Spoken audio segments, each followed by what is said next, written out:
আজকে আমি তোমাদের সাথে special chicken curry recipe share করছি।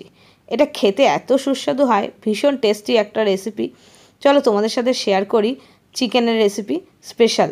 তো স্পেশাল যেহেতু চিকেন কারি, তো স্পেশাল মশলা বানাতেই হবে।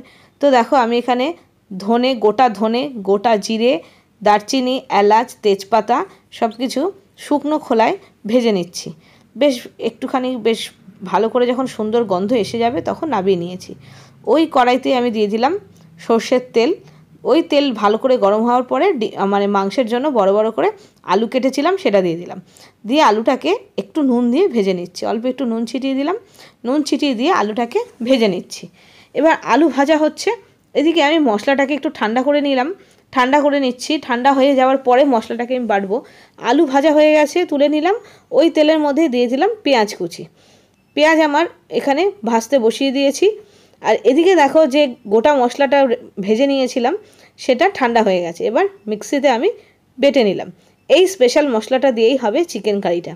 দেখো এদিকে পেঁয়াজও ভাজা হয়ে এসছে, বেশ পেঁয়াজের কালার ধরে গেছে।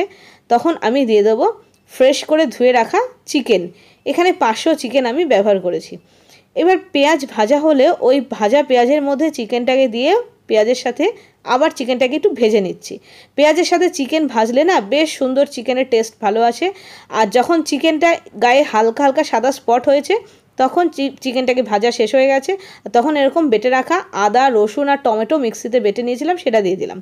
আদা, রসুন, টমেটোটা দেওয়ার পরে দিয়ে দিলাম পরিমাণ মতো নুন, হলুদ, তার সাথে দিয়ে দিলাম লঙ্কার গুঁড়ো, যেরকম ঝাল পছন্দ করবে। তবে চিকেন একটু ঝাল ঝাল হলেই ভালো লাগে। বেশি করে লঙ্কার গুঁড়ো দিয়েছি। আর তার সাথে দিয়ে দিলাম এই মশলাটা পরিমাণ মতন দিলাম। দিয়ে এরকমভাবে ভালো করে মশলা দিয়ে এবার চিকেনটাকে কষাচ্ছি। বেশ খানিকক্ষণ কষাতে কষাতে এরকম কালচে কালচে কালার এসে গেছে চিকেনে। তখনই আমি আলু দিয়ে দিয়েছিলাম ভেজে রাখা। দিয়ে আলু দিয়ে আমি তারপরে আরও বেশ খানিকক্ষণ সময় নিয়ে চিকেনটাকে কষিয়েছি। চিকেন কিন্তু বেশ ভালো করে সময় নিয়ে কষাতে হবে, তবে খেতে ভালো হয়। বেশ ভালো করে কষাতে কষাতে প্রায় আমি 10 থেকে 15 মিনিট মতন টোটাল চিকেনটাকে কষিয়েছিলাম। তারপরে আমি দিয়ে দিয়েছিলাম প্রেশার কুকারে।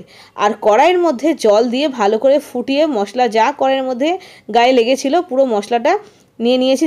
জল দিয়ে ফুটিয়ে দিয়ে তারপরে দিয়ে দিলাম প্রেশার কুকারের ঢাকনিটা এবার লাগিয়ে দিলাম।